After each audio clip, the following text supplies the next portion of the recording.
Wait, hold on a second. Can we stop this for a second?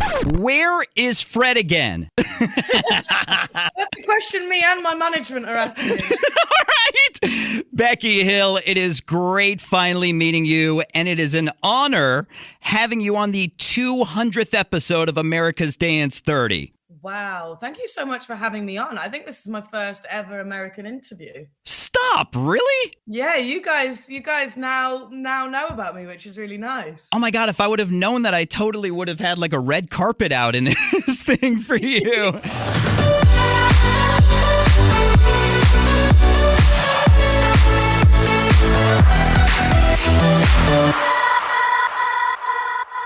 Becky, there is so much to congratulate you on.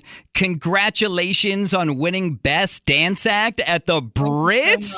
Thank you. Really big deal for me as well. Was the trophy really for Fred again? I have no idea. I have no idea what happened there.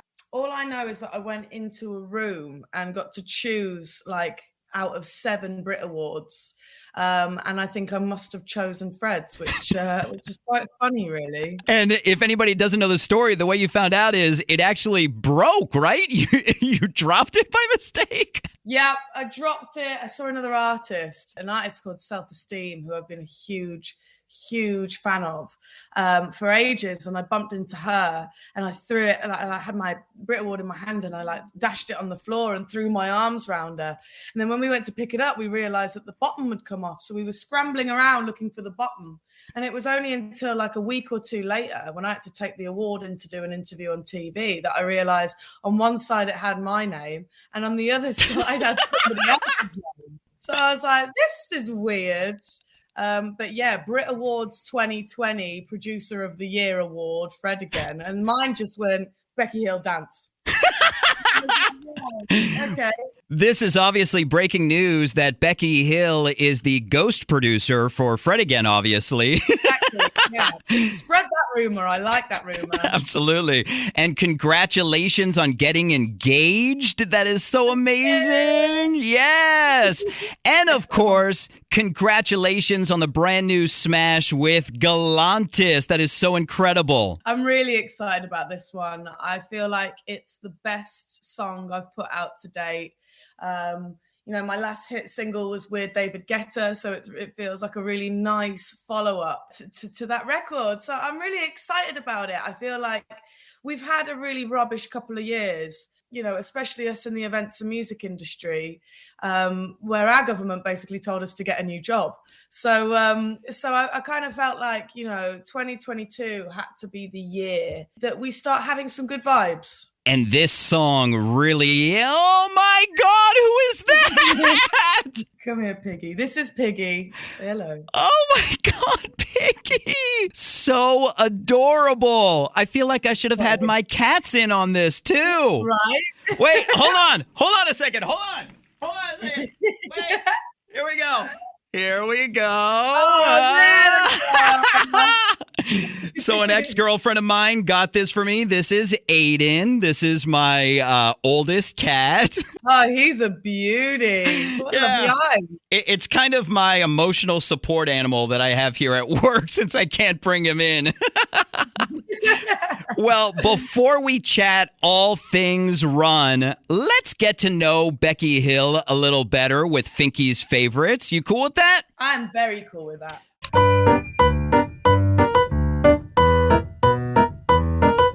So a while back, you were actually doing a radio show where they had you prank the host and act very standoffish, which was hilarious. What's the best prank and your favorite prank that you've ever pulled on somebody?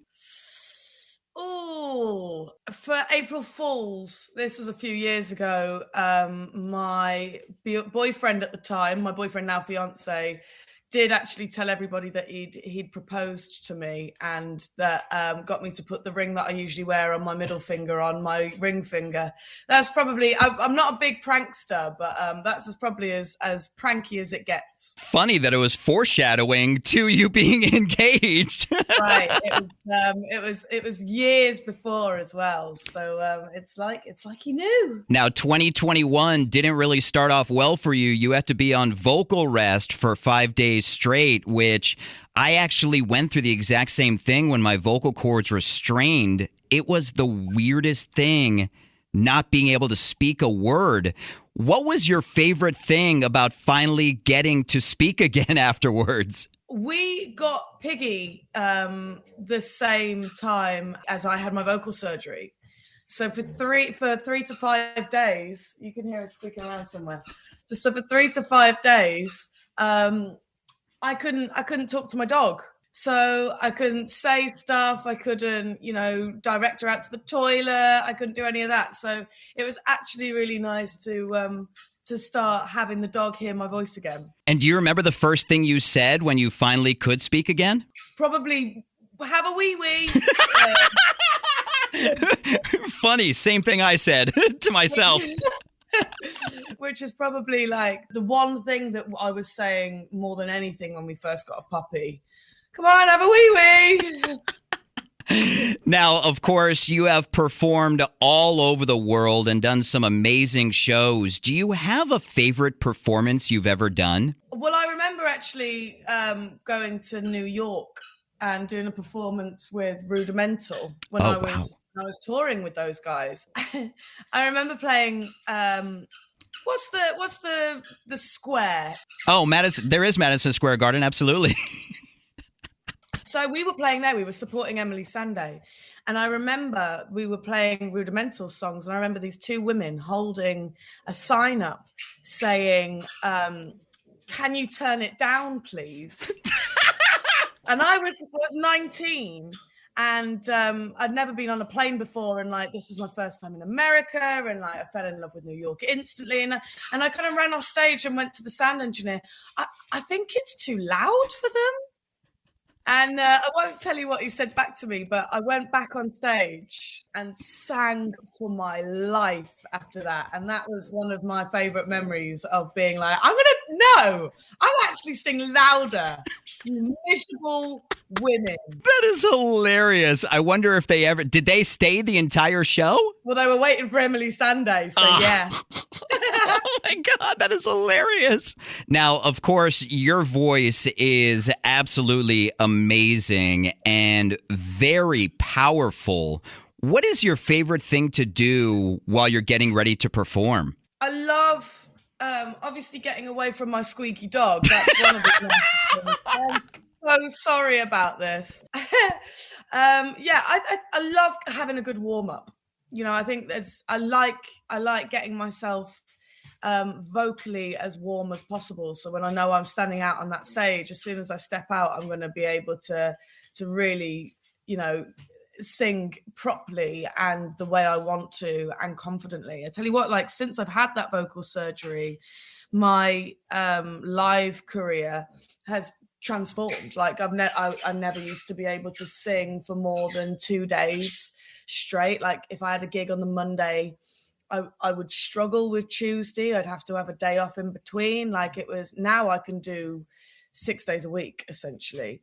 I've got higher range and lower range than I've ever had before. So actually now going out on stage, I like to make sure I can go through everything. And when I step out on that stage, I'm ready to go. I could just imagine with such a powerful... Sorry, this needs to stop now. It's all good. I've done interviews under worse conditions, so it's perfectly fine. Now, I can only imagine because your voice is so powerful and you push it so much. Like there's times, and my voice obviously is nowhere close, and it's easy to strain. So I can just imagine what you go through. Well, they told me that I'm from quite a working class background. My parents never really had the money to send me to vocal lessons when I was a kid. But the doctor actually told me that I was probably born with a cyst and then singing wrong and smoking and drinking as a teenager and writing songs and doing the band circuit and not knowing how to sing properly probably caused all the damage that I was kind of left with.